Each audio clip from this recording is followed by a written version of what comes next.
அடுத்த ப்ரோமோ என்னன்னு பார்க்கலாம். இப்ப பார்த்தீங்கன்னா, சாரதா சொன்னதும் வந்து காவேரி கோவப்படுறாங்க இல்லையா? அப்போ விஜய்கிட்டயும் பார்த்தீங்கன்னா, கோவமா நடந்துக்கிறாங்க. விஜய்க்கும் எல்லா விஷயமும் சாரதா சொன்னதும், நம்ம விஜய் பார்த்தீங்கன்னா, கோவமா போய் தாத்தா, சித்தி, சித்தப்பா எல்லாருமே வந்து ரொம்பவே வந்து பார்த்தீங்கன்னா திட்டிடுறாரு. "நான் நல்லா இருக்கணும்னு உங்க யாருக்குமே எண்ணம் இல்லையா?" அப்படின்னு சொல்லிட்டு.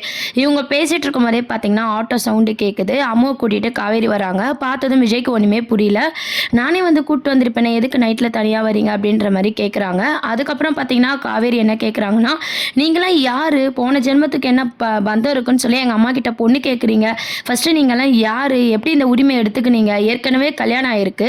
அவர் ஒய்ஃபும் உயிரோட இருக்காங்க. இவருக்கு 2ஆம் தரமா நான் தான் கிடைச்சேனா?" அப்படின்ற மாரி காவேரி பார்த்தீங்கன்னா, ரொம்ப கோவமா வந்து விஜய் குடும்பத்துக்கிட்ட பேசிட்டு இருக்காங்க. தாத்தாவுக்கும் பார்த்தீங்கன்னா, சித்திக்கும் என்ன பதில் சொல்றதுன்னே தெரியல. அப்படியே அமைதியாயிடுறாங்க. "இல்ல நான் எங்க ஆசைய தான் நான் உங்க அம்மாகிட்ட சொல்லிட்டு வந்தோம்." அப்படின்ற மாரி சொல்றாங்க.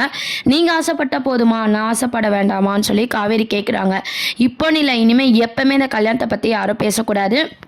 அம்மு கூட நான் பழகுறத வச்சு யாரும் அட்வான்டேஜ் எடுத்துக்க வேணாம்." அப்படின்னு சொல்லிட்டு கோவமா பார்த்தீங்கன்னா, காவேரி எல்லாரையும் திட்டி விட்டுட்டு அங்கேருந்து போயிடுறாங்க. காவேரி பின்னாடியே பார்த்தீங்கன்னா, விஜயும் போய் சமாதானப்படுத்தணும்னு சொல்லி போறாரு. விஜய பார்த்து நம்ம காவேரி செம்மையா திட்டி விட்டுறாங்க. அப்போ நம்ம விஜய் என்ன ரசிக்கிறாருன்னா, "நீ இன்னும் அப்படியே தாண்டி இருக்க. நீ இன்னும் மாறவே இல்ல." அப்படின்னு சொல்லிட்டு காவேரி கோவத்த வந்து விஜய் வந்து ரசிக்கிற மாரியான ப்ரோமோ தான் அடுத்த அப்கமிங் ப்ரோமோவா கொண்டு வராங்க.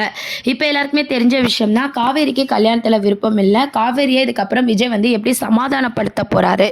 இதெல்லாம் தான் அடுத்த அப்கமிங் ப்ரோமோவா வருது. காவேரிய வந்து எப்படி விஜய் சமாதானப்படுத்த போறாரு அப்படின்றத அடுத்த இந்த வாரத்துக்கான எபிசோட்ஸ் இருக்கலாம். அதுக்கப்புறம் பார்த்தீங்கன்னா, காவேரி கொஞ்சம் கொஞ்சமா கல்யாணத்துக்கு எப்படி ஒத்துக்க போறாங்க? சாரதாம்மா எப்படி பேச போறாங்க? கங்கா, யமுனாக்கு இது தெரிஞ்சா அவங்க என்ன அட்வைஸ் காவேரிக்கு பண்ண போறாங்க? அப்படின்றதெல்லாம் வெயிட் பண்ணி பார்க்கலாம். இதுக்கு அடுத்து பார்த்தீங்கன்னா, ராகவ் டெத்து. ஸோ பசுபதியை வந்து இப்போதைக்கு காட்டாமல் வந்து மூவ் பண்ணிட்டு இருக்காங்க சீரியலை.